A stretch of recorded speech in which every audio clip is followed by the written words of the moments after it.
Jack had always believed in the sanctity of marriage, in the quiet. 17 years. He honed afternoon. One cruel revelation, to shatter the illusion completely.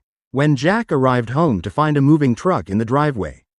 Ivy standing beside another man, Isaac.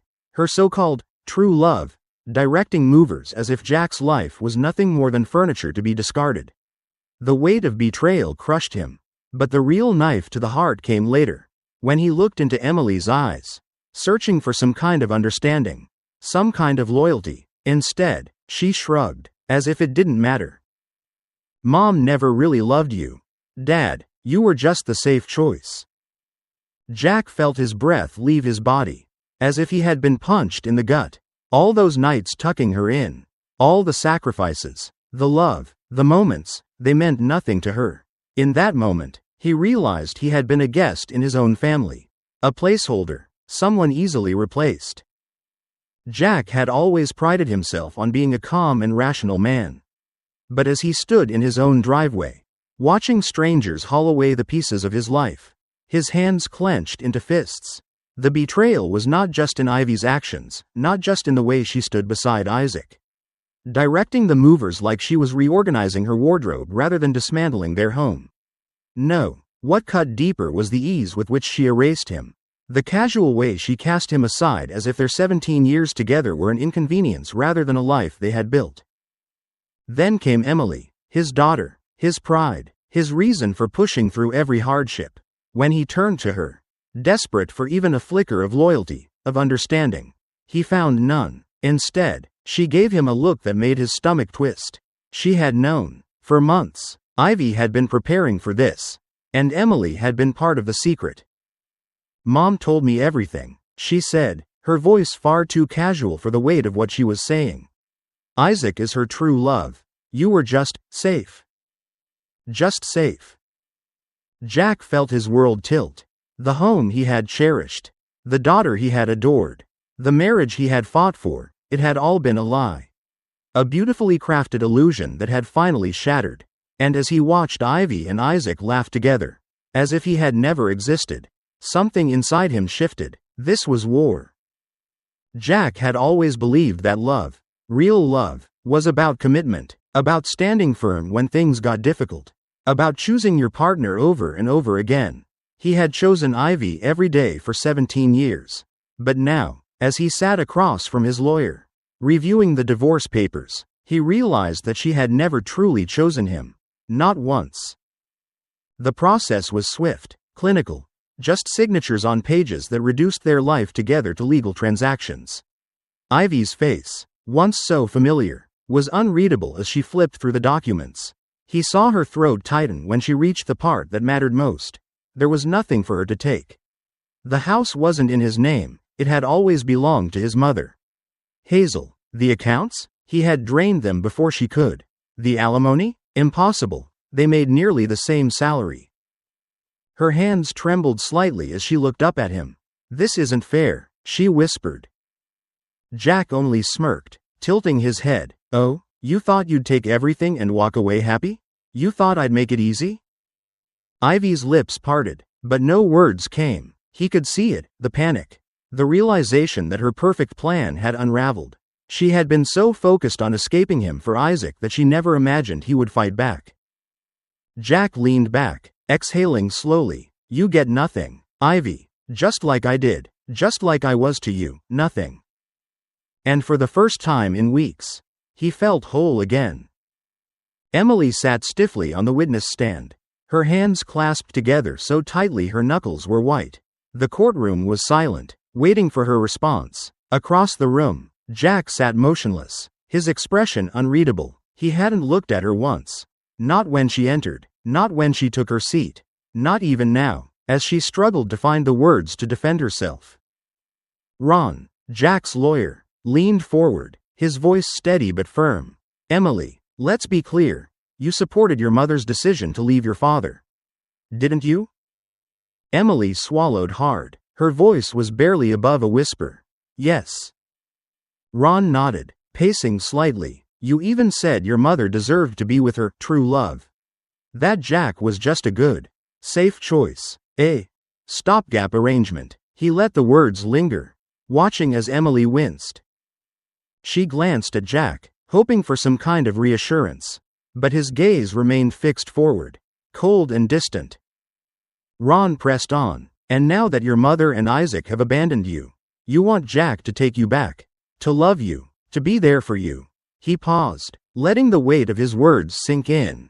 Tell me, Emily, why should he? Emily's breath hitched. The reality of her actions crashed over her, suffocating her in ways she never expected. The courtroom walls felt too tight, the air too thick. Tears welled in her eyes as she whispered, I don't know. For the first time, she truly understood the depth of what she had lost. The courtroom was unbearably silent.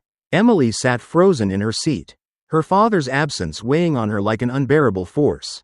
She had been so sure of everything before, so sure that her mother's love story was the right one, that Jack's quiet sacrifices didn't matter as much as Ivy's happiness. But now, standing in the wreckage of her own choices, she realized too late, she had been wrong. The judge sighed, rubbing his temples in frustration. Neither parent wants custody. What are we supposed to do here? His voice was edged with irritation, the absurdity of the situation clear. Jack stood, his voice calm and resolute. My mother, Hazel, will take custody. The words cut through the tension, final and absolute. Emily's head snapped up. No, Dad, please, don't leave me. Her voice cracked as tears streamed down her face. But Jack didn't look at her. Ron stepped forward. Your Honor, my client has made his decision. He will provide financial support, but full custody goes to Hazel. The gavel came down, sealing Emily's fate. As Jack turned to leave, she surged forward, desperate, broken. Dad, I'm sorry. I wasn't thinking. I was selfish. Please don't do this. For the first time, Jack looked at her, his expression unreadable. Then, with a quiet finality, he said, You wanted me to let go, Emily, so I am. The words shattered her, more than she ever thought possible. The house was quieter than it had ever been. Jack sat on the edge of his bed, staring at the floor, feeling the weight of everything that had unraveled in just a matter of months. The woman he had built a life with was gone. Not with the dignity of a bittersweet goodbye, but with the selfish arrogance of someone who had never valued what she had. His daughter, the little girl he had once cradled in his arms, had chosen another man to admire, one who had swooped in as if he had any right to the life Jack had built.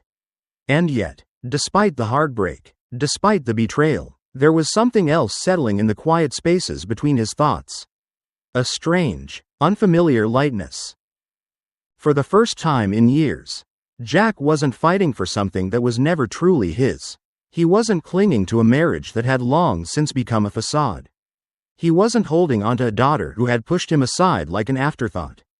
He had given them both exactly what they wanted, freedom. And in doing so, he had found his own. A soft knock interrupted his thoughts. Hazel stood in the doorway, her expression gentle yet knowing.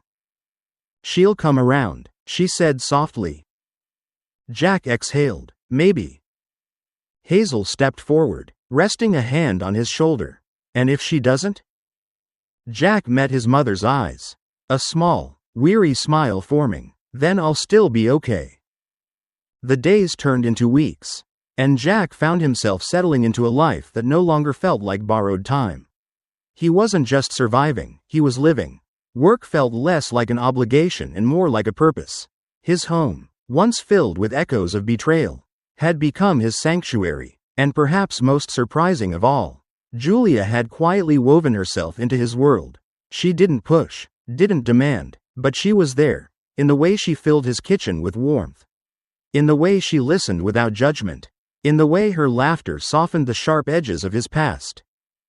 Then one afternoon, the phone rang. Jack hesitated before answering, his pulse steady. Emily. Her voice was small, uncertain, nothing like the girl who had once looked at him as if he were just a placeholder in someone else's story.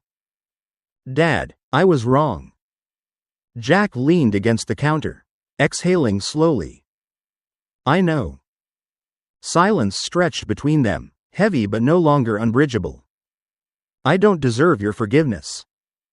Maybe not, he admitted, but I'm your father, and that's not something that changes. Her breath hitched. Can I come see you? For a moment, Jack said nothing. Then, with the ghost of a smile, he nodded. The door's open, Emily. It always was. As he hung up, he felt Julia's eyes on him. You okay? She asked gently. Jack turned to her, the weight of the past lifting. Yeah, he said, I think I finally am. Life is unpredictable, and betrayal, whether in relationships, friendships, or careers, can shatter everything you thought was certain. But like Jack, we must remember that our worth isn't defined by those who leave or betray us. Healing takes time, but it starts with self-respect, setting boundaries, and valuing those who truly stand by us. If someone chooses to walk away, let them. Focus on rebuilding, on becoming stronger, and on surrounding yourself with people who appreciate your worth. In the end, life has a way of bringing the right people back, or showing you that you were better off without them.